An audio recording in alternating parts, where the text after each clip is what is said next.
transformarem. Como é que foi feito esse movimento para botar para funcionar a CPI da Covid? Como é que vocês se organizaram? Quem que foi que, porra, bora fazer uma CPI disso aí? Como Olha, é que é isso? Deixa eu te dizer, eu fui o autor do requerimento que resultou na CPI, né?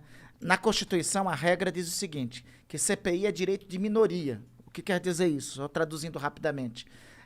Que a minoria parlamentar tem direito a propor uma comissão de investigação. Só que propor uma CPI, conseguir uma CPI, sempre não é uma tarefa muito fácil. No começo desse ano, lá pelo dia 12, 13 de janeiro, acho que todos vocês acompanharam a tragédia que estava em curso em Manaus. Uhum. Né? Foi o alvorecer trágico da segunda onda da pandemia aqui no Brasil. Eu vi aquilo e de imediato disse, olha, a gente tem que tomar uma providência para isso. Qual é a providência? Vamos propor uma investigação. E até aquele momento, os dados do Brasil do enfrentamento à pandemia eram muito ruins, né? Então, vamos juntar o que está acontecendo com Manaus com o enfrentamento errado que está se dando em relação à pandemia aqui no país. E propusemos a comissão parlamentar de inquérito. Eu juro para vocês que minhas expectativas naquele momento eram baixas, né? Eu disse, olha, vai ser difícil conseguir as assinaturas. Se conseguir as assinaturas, vai ser difícil instalar. Se conseguir instalar, vai ser difícil ter uma maioria que queira tocar a investigação. Se conseguir tocar a investigação, o governo vai conseguir abafar, já não vai. Minha perspectiva era as piores. Bem naquele pessimista, momento. né? É realista para as circunstâncias que nós estamos. Né? Eu tenho uma frase de um filósofo italiano chamado Antonio Gramsci que eu gosto de sempre utilizo como mantra, né? Otimismo da vontade, pessimismo da razão.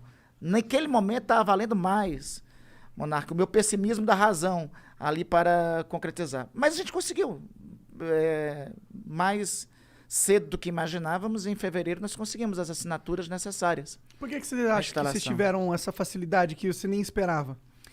Bom, primeiro porque é o seguinte, a pressão pelo que estava acontecendo no Amazonas, e, assim, os dados da pandemia eram muito graves, né? Isso pressionou os senadores. Segundo, tem um detalhe, o Senado tem algumas diferenças da Câmara, né? A Câmara é mais vulnerável à pressão do governo, né? O Senado, ele, como o senador depende muito do voto majoritário, é que é diferente. O deputado é eleito pelo voto proporcional, ou seja, uma parcela do povo elege.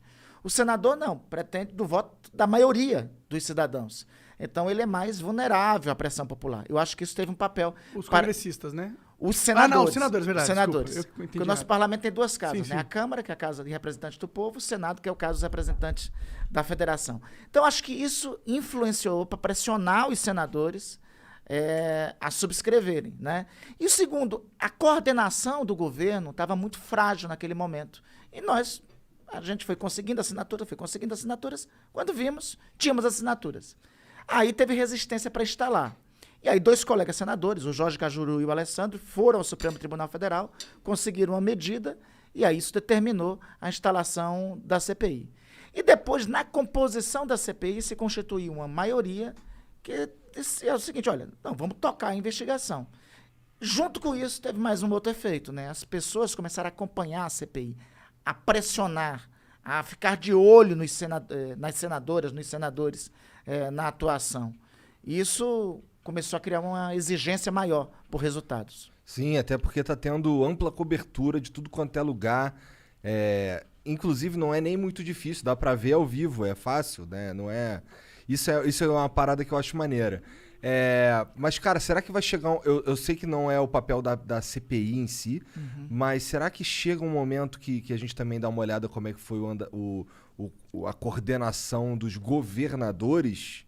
Porque a CPI não pode investigar governador, pode? Não, por CPI no âmbito federal, não, por 2 razões. Primeiro, por força da própria Constituição, que impede. Segundo, por força do regimento do Senado. O artigo 147 do regimento do Senado diz que não pode se constituir comissão parlamentar de inquérito em relação à Câmara Federal, em relação aos governos estaduais. E também porque tem um negócio, assim, que a Constituição define algumas regras.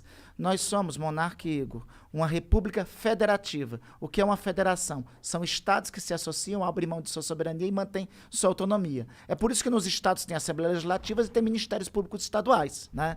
Então, assim, nós temos que cobrar. no meu estado, deixa eu te contar uma coisa, eu sou oposição ao governador de lá, né? E eu acho que tem muita coisa errada no meu estado. O meu estado foi campeão de operações da Polícia Federal, né? E eu acho que tem muita coisa errada e tem que aprofundar as investigações sobre a atuação do governador do meu estado, sobre o governo do meu estado em relação à pandemia. Ocorre que quem tem que fazer isso é a Assembleia Legislativa e é o Ministério Público Estadual, né? Cabe a cada um de nós, dos nossos estados, dos nossos municípios, cobrar. A quem de respeito tem essa responsabilidade de investigação, né? Entendi. A limitação em relação ao Congresso Nacional é clara, é flagrante, né? E é por isso, essa é a beleza assim, da nossa Constituição e da nossa formatação. Nós temos estados, os estados têm sua autonomia, lá tem Assembleias Legislativas, lá tem Ministério Público.